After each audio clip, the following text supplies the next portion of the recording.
Ang pagbili ng dip ay isang estratehiya na ginagamit ng mga trader upang bumili ng isang asset sa mas mababang presyo bago ito tumaas muli. Narito ang mga hakbang kung paano bumili ng dip. Pagkilala sa downtrend.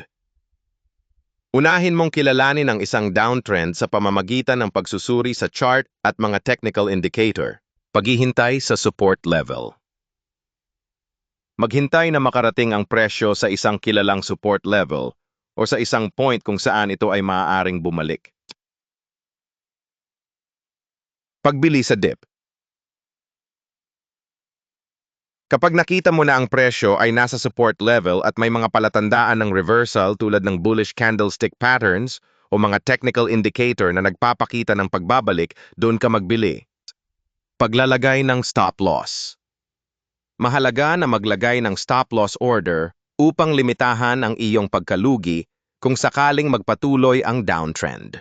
Kapag mo monitor ng market, patuloy na subaybayan ang merkado upang makita kung ang iyong pagbili ng dip ay nagre-resulta sa isang uptrend. Ano pa bang aspeto ng trading ang gusto mong tuklasin?